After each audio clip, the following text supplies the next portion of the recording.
السلام علیکم ناظرین، اسلامک ویڈیو پہ آپ کا خیر مقدم ہے۔ جو بھی نیو ویورز اس چینل پر نئے آئے ہوں گے وہ اس چینل کو سبسکرائب کر دیں اور بیل آئیکن کو پریس کر دیں۔ تو چلیے ہم آگے بڑھتے ہیں۔ بسم اللہ الرحمن الرحیم۔ حمزہ بن عبد المطلب شہیدوں کے سردار کا خطاب جن کو ملا وہ بہادروں کے بھی سردار تھے۔ رسول اللہ صلی اللہ علیہ وسلم کے حقیقی چچا، ان کے والد اور اللہ کے رسول کی والد حضرت آمینہ کے چچا زاد بہن، اور وہ خود حضور صلی اللہ علیہ وسلم کے دو شریک بھائی تھے۔ یہ جناب حمزہ رضی اللہ تعالیٰ عنہ تھے۔ عبد المطلب کے بیٹے بچپن سے تلوار چلانے، نیزے پھینکنے اور کشتی لڑنے کا شوق تھا۔ صحرا اور شکار سے بہت دلچسپی تھی۔ اللہ کے رسول صلی اللہ علیہ وسلم کی دعوت پھیلانے میں مصروف تھے۔ آپ صلی اللہ علیہ وسلم کی آواز مکے کی وادیوں میں گونج رہی تھی، لیکن حضرت حمزہ رضی اللہ تعالیٰ عنہ اس سے بے تعلق سیر و شکار میں مشغول تھے۔ انہوں نے ان باتوں کی کیا فکر تھی، مگر جب اللہ نے ہدایت کی روشنی سے ان کے دل کو منور کرنا چاہا تو اس کے اسباب بھی پیدا کر دیے۔ ایک دن شکار سے واپس آ رہے تھے کہ صفا کی پہاڑی کے پاس ان کی خادمہ ان کو ملی۔ حضرت حمزہ رضی اللہ تعالیٰ عنہ کو دیکھ کر کہا، کاش تھوڑی دیر پہلے تم اپنے بھتیجے محمد صلی اللہ علیہ وسلم کا حال دیکھتے۔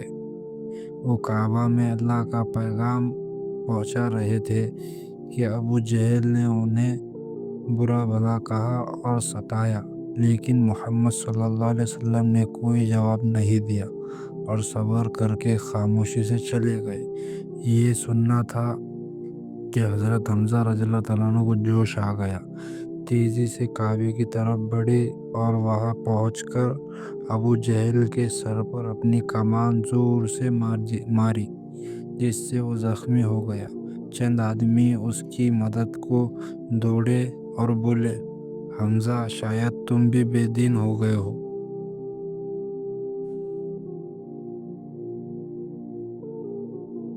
حمزہ شاید تم بھی بے دین ہو گئے ہو۔